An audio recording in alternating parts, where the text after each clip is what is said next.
El análisis conexo al peligro personas está orientado a qué sucede cuando estas personas que pueden estar contagiadas se cogen la cara luego de haber estornudado. Cogen los materiales, las máquinas, pulsan los botones, abren las puertas, abren los caños, cogen las barandas, entre otras. Entonces, estas personas que hemos identificado como peligros pueden hacer que otras circunstancias también sean peligrosas, y básicamente va a ser el contacto que van a tener estas personas con los diferentes materiales. El nuevo peligro que vamos a identificar entonces son básicamente el de la infraestructura a nivel de materiales, objetos, maquinarias, pulsadores, barandas, manijas, asas de puertas, entre otros. Este tipo de materiales se convierten ya en peligro, y no en peligro por el hecho de que nos vayan a lastimar, a cortar, a chancar, a quemar, sino por el hecho de que se convierten en fuentes potenciales de contagio. ¿Qué tiene que suceder con este peligro, que puede ser la maquinaria, el pulsador, la baranda o la manija, para que nos genere la infección? Yo puedo tener la baranda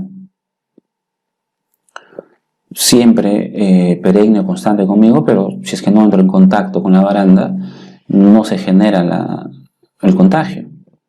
Usted puede tener, y en realidad en seguridad y salud, usted puede tener la situación más peligrosa del mundo, pero siempre que el trabajador no entra en contacto, la situación peligrosa no se va a materializar, ya sea en un accidente o en que el trabajador adquiera una enfermedad. Entonces, acá el evento peligroso relacionado con esos materiales es el contacto con los materiales. Si el trabajador tiene instrucciones claras de poder minimizar el contacto, eso va a ayudar a que se minimice la probabilidad. Si tienes procedimientos adecuados de limpieza y desinfección, se va a reducir también la probabilidad de que el trabajador se pueda contagiar o pueda tener una infección respiratoria producto de esta enfermedad del COVID-19. Entonces, el peligro está orientado netamente a los materiales que pasan a ser fuentes potenciales de contagio. Y esa situación que se tiene que dar para que esos materiales generen el contagio es el contacto con estos. Hay que reducir en la medida que sea posible el contacto que pueda haber entre la persona y los materiales. Y si se tiene que dar el contacto, si se llegase a tener que dar el contacto, porque es parte de la actividad, es parte del giro del negocio, hacer que el contacto sea lo mínimo posible. Y ese mínimo posible esté demarcado por los lineamientos de la 239 con respecto a lo que es limpieza y desinfección. Entonces, la identificación de peligros es un análisis bastante lógico, sistemático, de acuerdo a lo que nosotros ya conocemos, ¿no? De acuerdo a la realidad de nuestra organización. Si bien es cierto, he identificado el peligro y he descrito el riesgo, porque lo que hemos hecho, hemos descrito el riesgo, tenemos que definir nuestra metodología. ¿Qué metodología vamos a usar nosotros para poder hacer la evaluación del riesgo? Voy a definir la metodología. ¿Y cómo defino una metodología de per se? Puedo guiarme de las metodologías de la Resolución Ministerial 050-2013-TR. Hay algunas metodologías en el anexo de la ISO 31010. En el anexo de la ISO 31010, que está orientada netamente a gestión del riesgo, hay algunas metodologías, tanto cuantitativas como cualitativas, que podríamos usar. Sin embargo, esas son las herramientas que usted tiene. Ahora, esas herramientas, que son las metodologías, usted las tendrá que adecuar a su organización. Hay que adecuar las metodologías a la organización. Una organización que se dedique a la fabricación de un producto, no creo que sea conveniente que tenga la misma metodología que un puesto de trabajo administrativo. Mientras que en producción sí es necesario que el trabajador tenga un procedimiento con respecto al uso adecuado de una máquina, es muy difícil que realmente podamos implementarle un procedimiento adecuado de un uso de una laptop a una persona.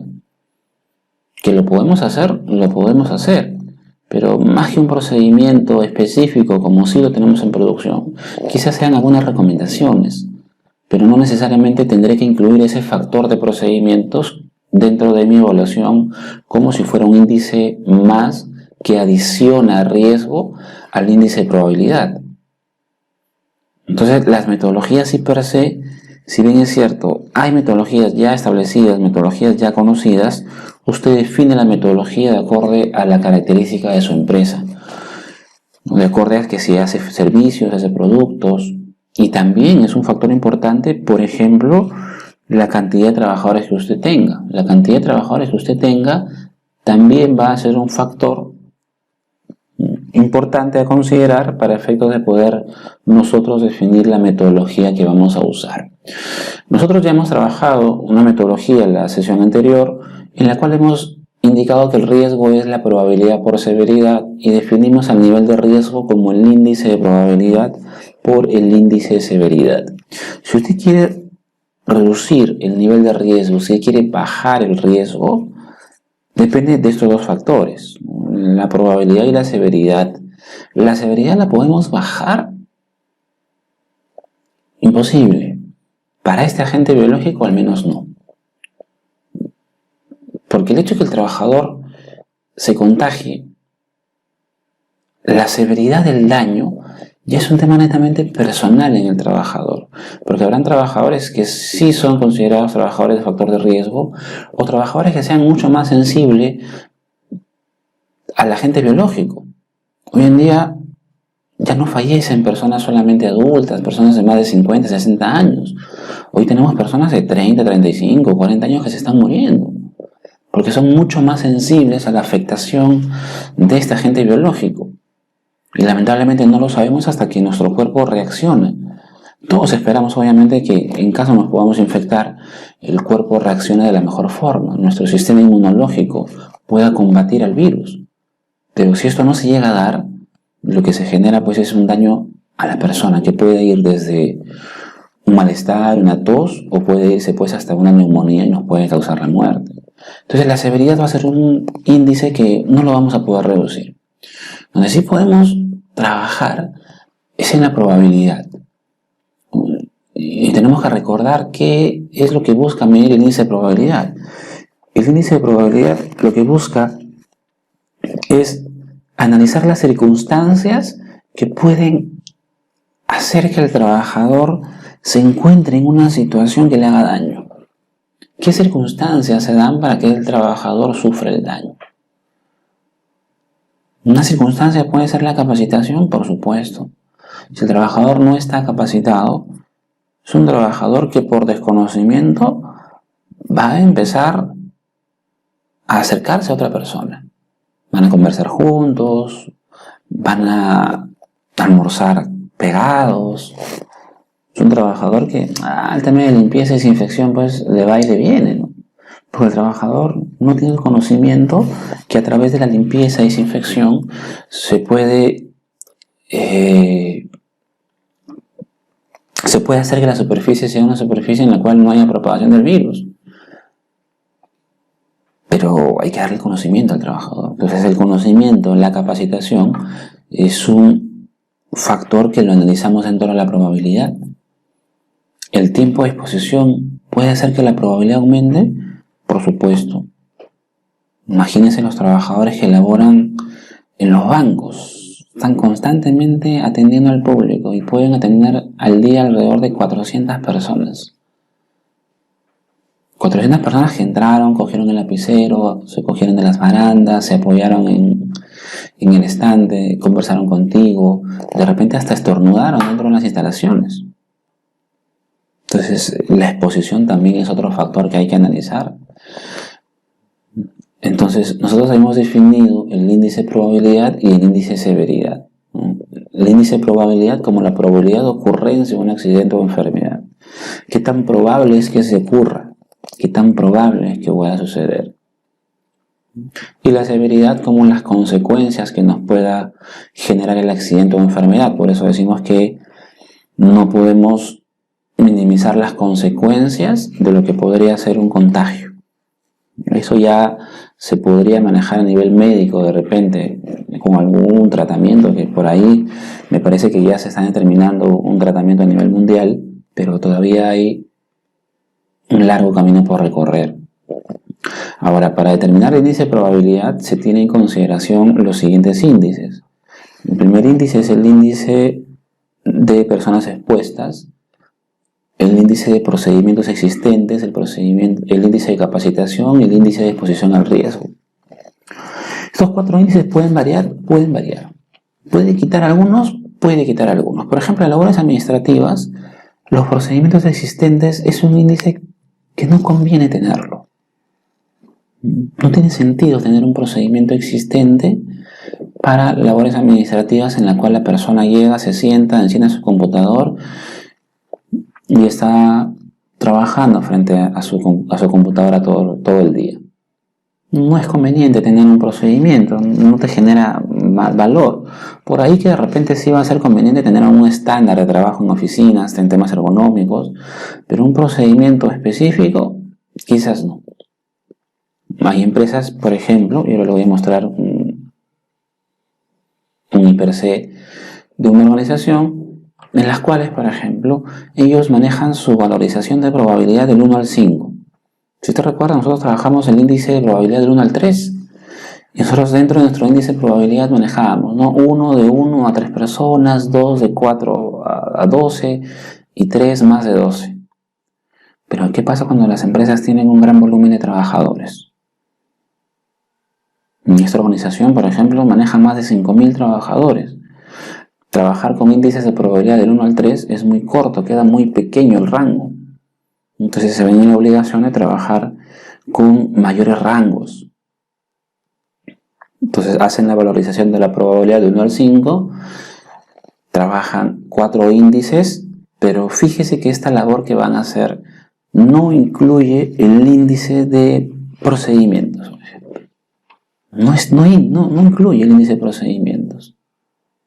Incluye el índice de personas expuestas, el índice de controles existentes, y controles existentes pueden ser los estándares, el índice de capacitación y el índice de tiempo de exposición. No incluye en esta matriz el índice de procedimientos. ¿Por qué? Porque esta empresa es una empresa administrativa. De repente usted la conoce, es la famosa empresa Atento. Atento es una empresa que hace labores administrativas, es un call center, y el 88% de su población lo que hace es contesta llamadas, hace llamadas, vende productos, atiende reclamos. Entonces es una interacción netamente administrativa. Y fíjese la severidad. Ellos han trabajado la probabilidad con valorización del 1 al 5 y la severidad también la trabajan en la misma proporción. Y eso era algo que mencionábamos la semana pasada. Usted puede adecuar la evaluación del riesgo a su organización. Usted puede ampliar los rangos, ampliar la ponderación, siempre que se maneje en la misma proporción. Entonces ellos en esta matriz han cambiado todo el esquema. Y lo han cambiado desde los principios técnicos que sí me permiten hacerlo. Nosotros habíamos trabajado con esta evaluación del riesgo, habíamos analizado los índices 1, 2, 3. 1 para nosotros era de 1 a 3 personas, 2 de 4 a 12, 3 más de 12. 1, que era el menor índice de probabilidad, se daba cuando la persona sí tenía un procedimiento, porque el procedimiento le permitía trabajar de forma ordenada, trabajar de forma secuencial, ¿no? Y trabajar de forma segura. Entonces eso hacía que la probabilidad disminuya. Se asigna 1 capacitación cuando la persona está bien capacitada, porque si la persona está bien capacitada, lo que va a generar es menor exposición. Se va a exponer menos, y eso es bastante lógico. La ignorancia puede hacer que las personas se expongan más. Si la persona se expone más, lo que está aumentando es la probabilidad. Entonces, esta proporción del 1, 2, 3 es una proporción que nosotros ya hemos usado. Y el otro es la exposición al riesgo, ¿no? Y habíamos asignado 1 cuando la persona se expone lo menos posible al riesgo. Y 3 cuando la persona se expone al menos una vez a la semana. En estas circunstancias del trabajo remoto, hay muchas personas que solamente van a su organización una vez al mes, solamente para poder tomar algún tipo de información. Y basta que esas personas vayan una vez al mes, también están expuestas. pero su nivel de exposición ya no va a ser pues como del que sí trabaja todos los días. Su nivel de exposición baja. Entonces la probabilidad se maneja como las circunstancias que pueden generar, en este caso, el contagio del trabajador. Y la severidad está orientada netamente al daño. Ya hemos nosotros considerado 3 niveles de severidad con índices 1, 2, 3.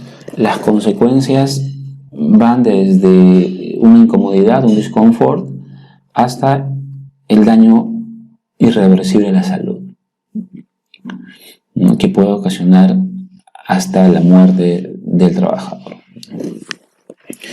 Bien, esas metodologías puede usted acomodarlas, las puede cambiar. Como vemos nosotros, hay empresas que manejan sus propias metodologías, han adecuado las metodologías a sus organizaciones, ¿no? Y la Organización de Administración de Seguridad y Salud de los Estados Unidos, famosa OSHA, emitió un documento que era la guía sobre la preparación de lugares de trabajo frente al COVID-19, la famosa OSHA 3990.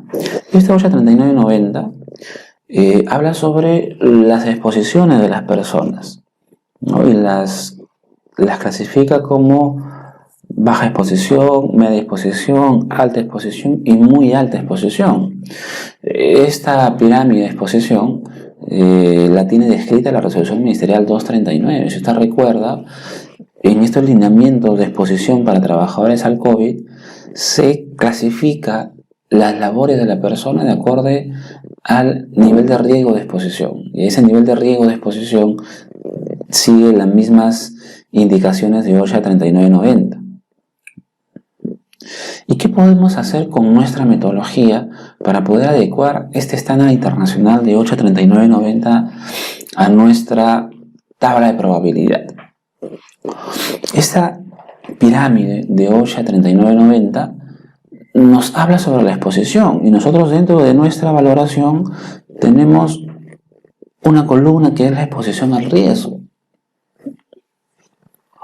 Pero como el nivel de contagio se puede dar de una forma potencial, que es distinto a los agentes físicos o otro tipo de agente, podemos incluir la información de OSHA 3990 en nuestra matriz de probabilidades, dándole, por ejemplo, el índice 1, trabajadores con baja exposición. ¿Quiénes son los trabajadores con baja exposición? Recuerde usted, los trabajadores con baja exposición para OSHA 3990 son personas que no interactúan con otras. Personas con media exposición son personas que sí interactúan con otras personas, por ejemplo, las personas que atienden al público. Para las personas que atienden al público, son personas que tienen un mayor nivel de exposición. Y el otro factor es las personas con alta o muy alta exposición, que recordamos un poquito de la resolución ministerial 239, que está en coherencia con la OSHA 3990, son para personas que interactúan en ambientes con casos positivos al COVID-19. Entonces podemos agregar esta información de OSHA 3990 hacia nuestra matriz de probabilidades. ¿Y cuál va a ser al final su factor o el factor que va a determinar el índice 3? El factor que va a determinar el índice 3 lo puede manejar usted, ya sea si la persona se expone por lo menos una vez a la semana o si la persona tiene una alta o muy alta exposición. Por ejemplo, si usted tiene a su propio médico ocupacional y de repente su médico ocupacional solamente va una vez a la semana. Si su médico ocupacional va una vez a la semana, índice 3. Pero ¿qué pasa si su médico ocupacional va una vez cada 2 semanas? Si me dejo llevar por la metodología original y solamente va una vez cada 2 semanas, le colocaría índice 2. Pero el médico ocupacional tiene interacción con pacientes, ya sea de tu organización o de otras organizaciones, y su nivel su índice de probabilidad de él es muy alto, porque él sí tiene interacción. Entonces a él sí le asignaré 3. Entonces este análisis lo tendrá que hacer usted de acuerdo al puesto de trabajo y siempre tomando prioridad sobre lo que proteja más a la persona, poniéndonos siempre en el caso menos favorable. Si usted se pone en el caso menos favorable, le va a permitir tener un mayor nivel de protección sobre la persona. Entonces puedo cambiar yo mi metodología de índice de probabilidad agregando esta información de OSHA 3990. También tenemos nosotros la Resolución Ministerial 193-2020 MINSA, que habla sobre la prevención, diagnóstico y tratamiento de personas afectadas por COVID-19. ¿Y para qué me serviría esta información? Esta información me serviría para poder agregar información a mi cuadro de severidad. Esta resolución ministerial clasifica a las personas como casos leves cuando tiene tos, malestar, dolor de garganta, casos medio agudos, casos agudos, personas que tienen ya dificultades respiratorias, y casos graves, aquellas personas pues que ya tienen una infección respiratoria generalizada. Entonces, esta información que tenemos nosotros en la resolución ministerial 193 con respecto a la clasificación de las personas que ya tienen los síntomas, la puedo anexar yo a mi cuadro de severidad. ¿Para qué? Para poder tener una mayor claridad de cómo voy a anexar la severidad.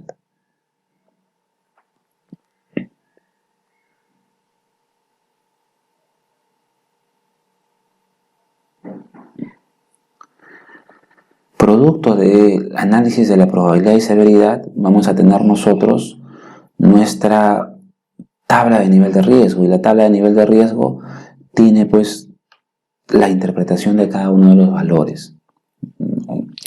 Esta tabla de nivel de riesgo, si usted recuerda, nosotros la hayamos trabajado de la siguiente forma.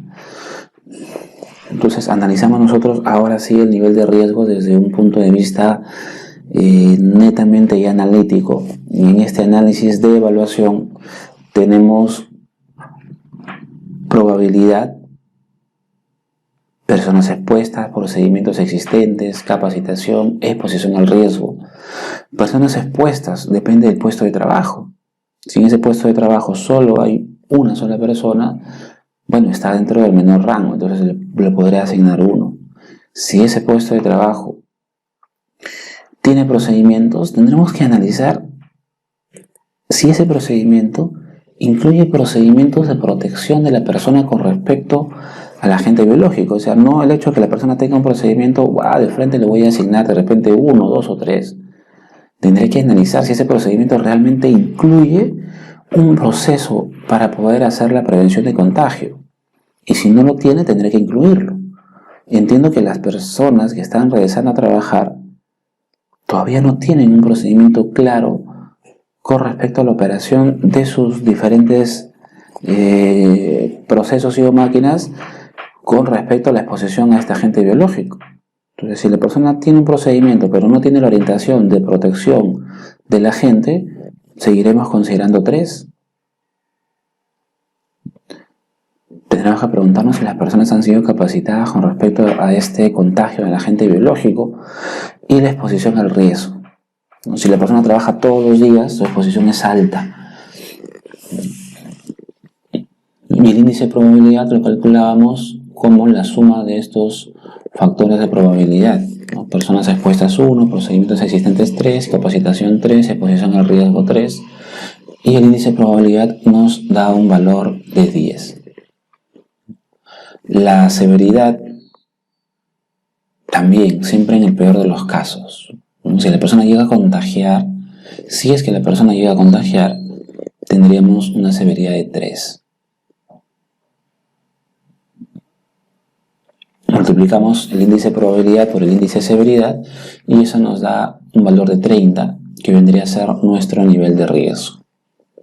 Ese 30, que es nuestro nivel de riesgo, tendremos que ubicarlo en la tabla, ¿no? Y si vemos en la tabla, el nivel de riesgo es intolerable.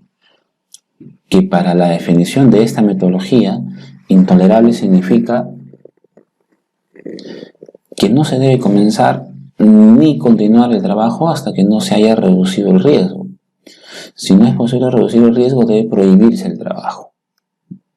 Entonces, ¿qué tenemos que hacer nosotros para poder reducir el riesgo? La severidad es muy complicado de poder disminuirla. Tendremos que reducir los índices de probabilidad. ¿Cómo redujo la probabilidad? Estableciendo procedimientos que hablen sobre la protección de la persona con respecto al agente biológico, capacitando al trabajador y en la medida que sea posible aplicar el trabajo remoto para que la persona pueda exponerse lo menor posible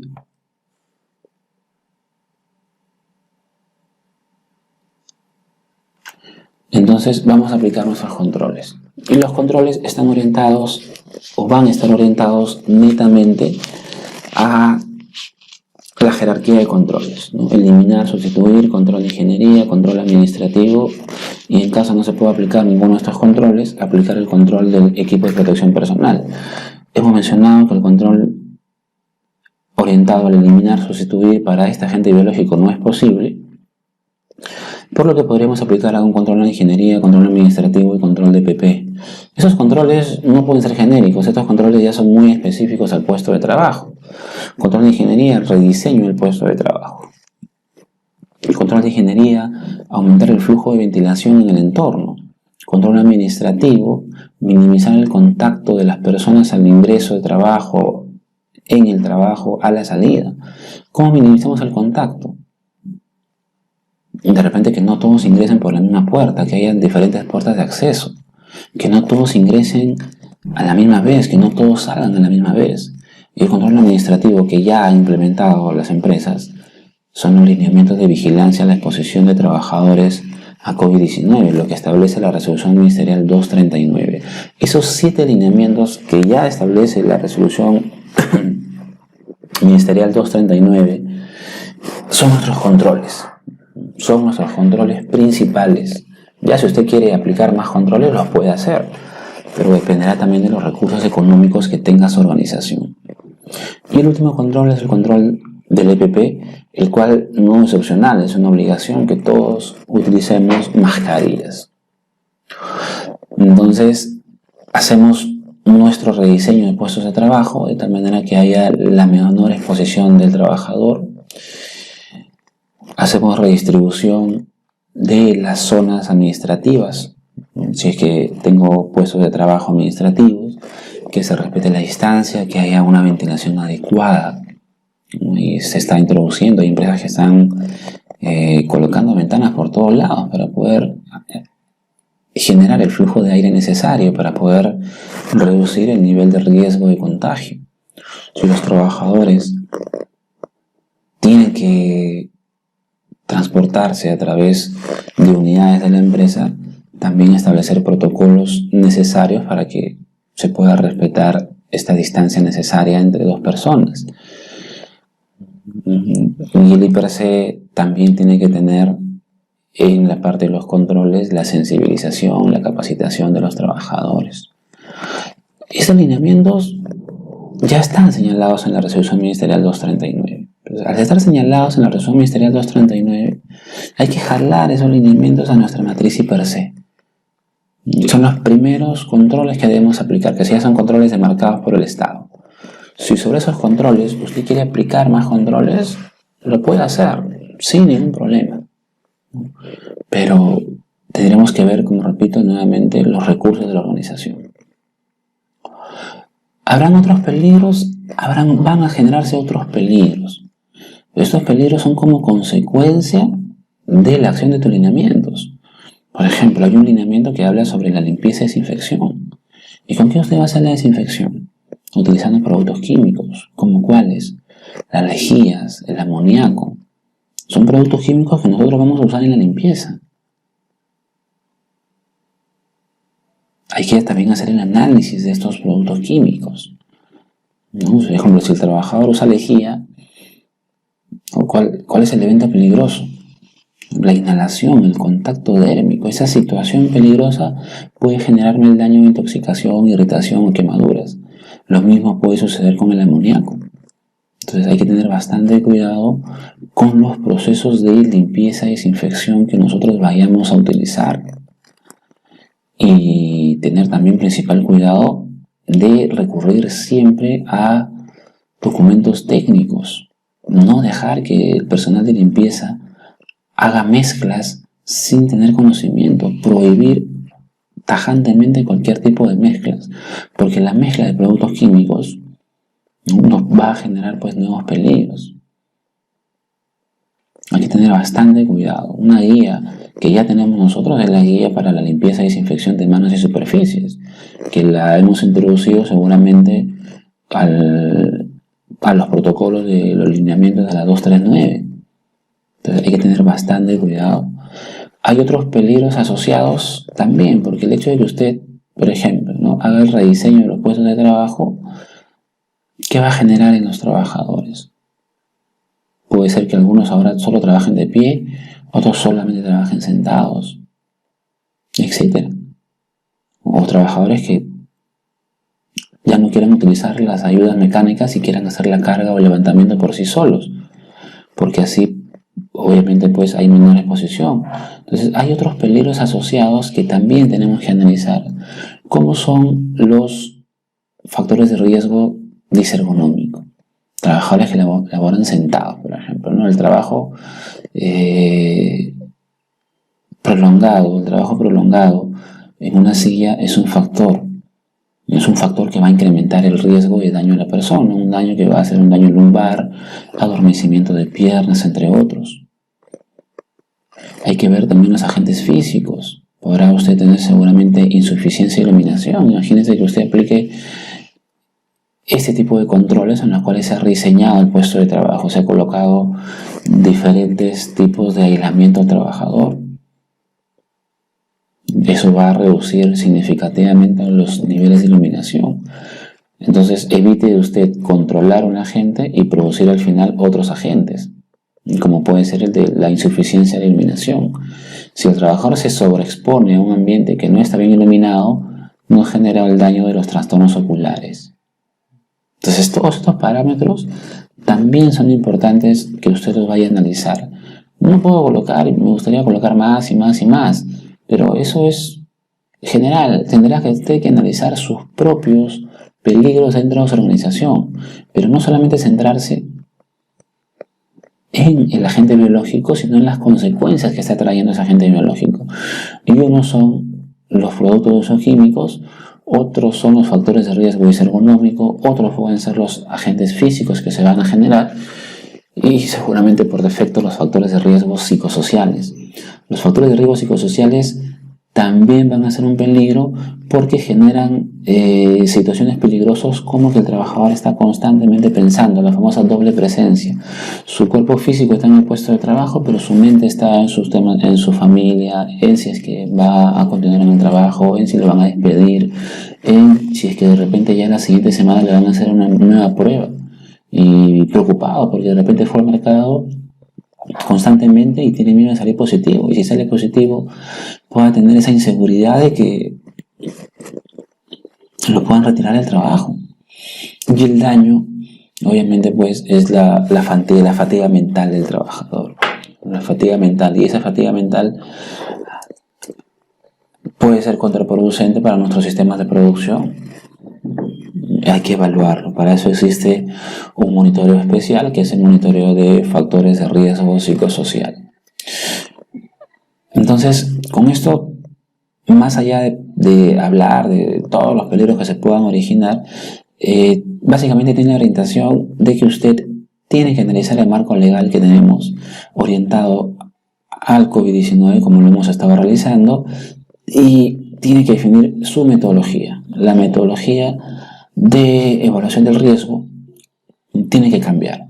Tiene que cambiar porque las circunstancias son otras. Entonces va a agregar usted información de estándares o de normas internacionales, como lo estamos haciendo con respecto a la OSHA 3990,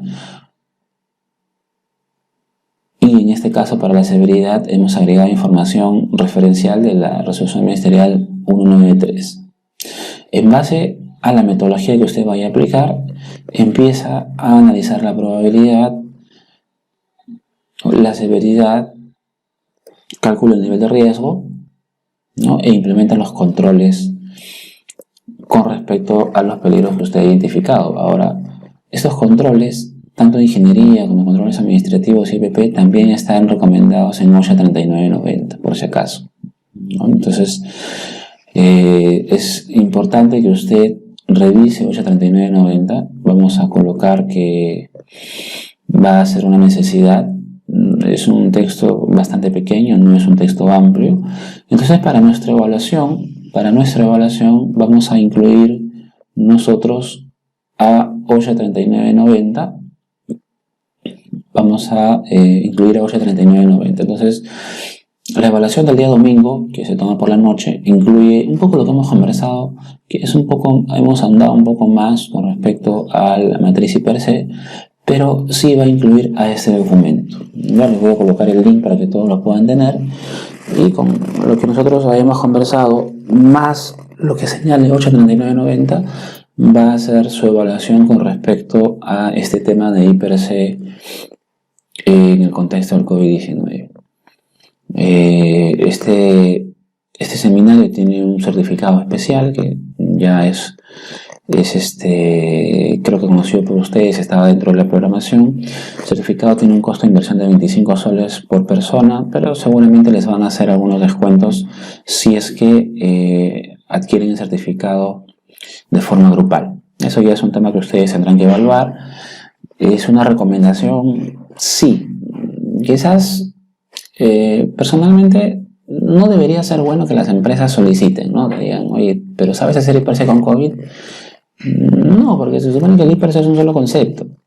Pero bueno, lamentablemente sí, las empresas lo están pidiendo. Están pidiendo que usted haya llevado algún tipo de dirección, lineamiento, o haya escuchado un seminario como estos relacionados al agente biológico del SARS-CoV-2. Y bueno, ya dependerá un poquito de usted cuál sea su orientación, para que pueda usted aplicar o no aplicar al certificado, y en caso no apliquemos, que creo que pasa a un segundo plano, podamos un poquito leer. En la medida que nosotros podamos leer, interpretar, vamos a tener los conocimientos más sólidos para poder desarrollarnos en cualquier ambiente laboral. Bien, de mi parte sería todo. Espero que tengan una buena semana, se encuentren sobre todo bien de salud. Y bueno, con gusto, como siempre, nos estaremos ya reencontrando en la siguiente sesión, donde vamos a trabajar un agente físico. Hemos trabajado ya temas relacionados a la gestión de la seguridad. Vamos a hablar un poquito más sobre higiene en la siguiente sesión, específicamente sobre el agente físico de estrés térmico por calor. Muchas gracias.